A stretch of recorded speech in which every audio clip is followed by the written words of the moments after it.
Hey everybody, welcome back to another video. So today I want to talk about Jack Kerouac's 1958 novel, The Dharma Bums.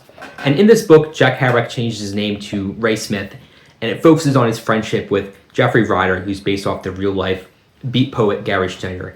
And more than any other Jack Kerouac book, I would say The Dharma Bums really represents the continuation of On the Road. It's a continuation of this kind of rambling traveling he did during 1950s. And this really represents the prime traveling years of Jack Kerouac, because in On the Road, that was the very start of him traveling. At this point, he's very comfortable with traveling around America. He's kind of bouncing back and forth between New York and San Francisco and Mexico City, and doing this loop around America, exploring as he goes. And in this book, he does a lot more traveling by train hopping, which is interesting, because On the Road, he's much more just in a car, but at this point, he's very used to traveling by train around America. But the core difference between this book and On the Road is that at this point in The Dharma Bums, he's really developed his own philosophy to traveling. It's based off of Zen Buddhism. And you will see a lot of criticism of this book because Jack Kerouac kind of picks and chooses which ideas from Buddhism and Eastern philosophy he wants to apply to his own life, and pick and choose when he wants to follow them, when he doesn't want to follow them. So it's very easy to criticize Jack Kerouac for that, because I think there is a lot of cultural appropriation in his writing, especially in On the Road, where he went and explored African-American culture, Mexican culture, and kind of try to become one with these different cultures. And there's a lot of cultural appropriation that comes along with that. But in this novel, instead of exploring other cultures within America, he's taking ideas from East Asia and applying them to his own life, which it's very easy to criticize him once again for that in this book.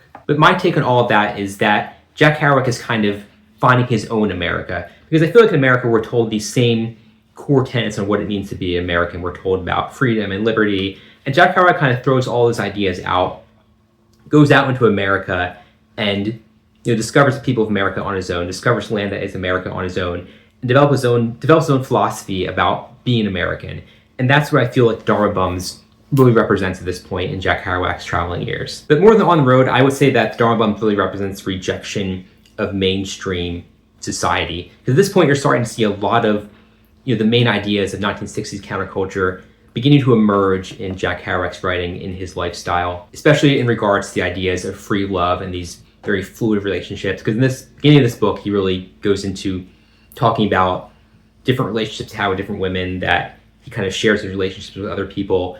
And that just feels like a very 1960s idea. And they have a lot of these big parties at Gary Schneider's cabin, where all these kind of people come, and they're all very interesting, very weird people who are just kind of coming together and just having these parties. And a lot of times different characters in the book will just kind of take their clothes off and walk around the party naked. And there's a lot of things that you associate with the 1960s beginning to happen in this culture. And one of the main things I think that really represents 1960s counterculture is the return to nature. Jack Kerouac in this book really explores returning to nature, finding meaning in nature. And that's really, that's kind of present in On the Road, but in this point, in this book, he really goes into finding meaning and peace in nature. And I think these ideas really connect the Beat generation to, it really connects transcendentalism to the hippie movement, where beats are kind of this crossroads between the two eras of American counterculture. And at this point, I think you're really starting to see the Beat movement become its own culture, because I feel like what Jack Kerouac is doing On the Road, going out and exploring America, he was doing it very much on his own. He had friends that he met, friends that he traveled with, but it was a very solo journey. But in the Dharma Bums, a lot of different people who are doing the same thing are beginning to come together and form their own culture. I think what really highlights that in this book has the famous 1955 poetry reading that happened in San Francisco, where Allen Ginsberg read his poem Howl for the first time. And all of the major figures from the Beat movement are there at this poetry reading. So you're really starting to see all these different figures come together to form this Beat movement that isn't just this collection of just random people traveling. They're really beginning to form their own artistic movement, their own literary movement that is beginning to emerge at this point in America. And as much as I've been comparing this book to On the Road, I also want to compare this book to Jack Kerouac's other book, Big Stir, which On the Road is the very beginning of his traveling years, and then Big Stir is the very end of his traveling years. And On the Road, he's very new to traveling. He's kind of discovering traveling. At this point, he has his own philosophy. But at this point, you're also starting to see a lot of the cracks in Jack Kerouac's life starting to form, where he's really struggling to find himself He's really struggling with alcoholism. And in Big Sur, he kind of implodes on himself, where all these things are beginning to happen. All these bad things are happening, really come together, and he just kind of falls into this deep depression. And there's one point in this book where he's talking to Geoffrey Ryder, or Gary Snyder, and they're arguing about Jack Kerouac's alcoholism, how alcohol is really starting to destroy his life. And in Big Sur, that's like, I think one of the fundamental themes is how alcoholism has destroyed Jack Kerouac. So in this book, you're really starting to see the beginnings of that starting to happen. But again, this is one of my favorite parts of this book. In the very beginning, the first, I would say, half of this book really focuses on this hiking trip that Jack Kerouac took with his friends. And I really relate to that story, that part of the book, because he just kind of talks about the travel and talks about the conversations they have. And it's just very relatable. I feel like, I really feel like when I'm reading about his friends hiking and their conversations, it reminds me of me hiking with my friends, the conversations that we had. And I really enjoy reading about their kind of rambling, weird conversations, talking about philosophy, talking about science, talking about, geography, all kinds of different things that they're just talking about while they're hiking. And that was really interesting. And at one point in this book where they're hiking, he talks about how they're hiking on this rugged terrain where they're kind of have to step from rock to rock, and they're kind of leaping from rock to rock.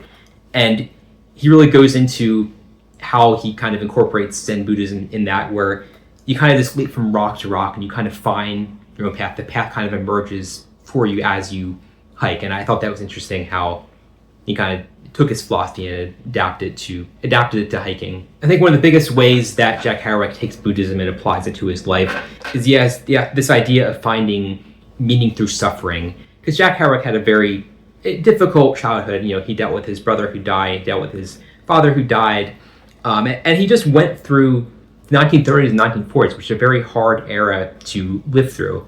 And he's kind of finding meaning through suffering, and I think that was very common to do during this time period.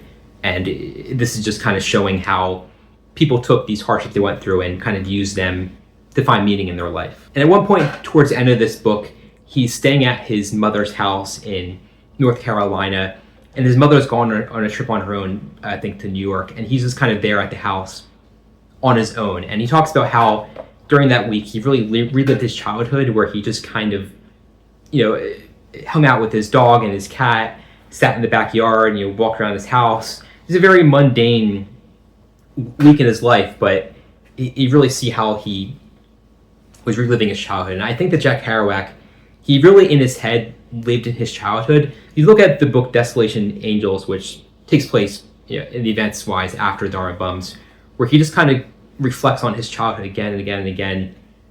And I think Jack Kerouac he never really moved on from his childhood. After his brother died, I believe, he kind of just dwelled on the past. And you see definitely in this book that he's really still in his mind stuck in the past. And he's using Buddhism as a way to kind of find meaning in suffering. And following the week that he spent at his mother's house, he eventually goes back across the country to California and Oregon, and he travels around he does some stuff there with the main characters in the story before finally going to Desolation Peak.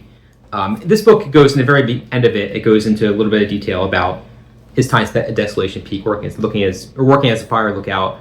In the book Desolation Angels goes into a little more detail about that, but this book really, I think, his time at Desolation Peak really shows his failure to become a Buddhist, where when he was alone and had all this time to meditate, he's very uncomfortable being alone. He didn't like being in his own skin.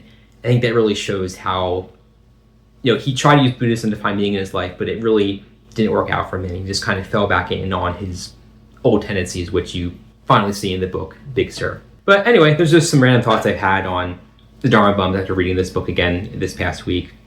So, yeah, be sure to subscribe, and we'll see you in the next book review.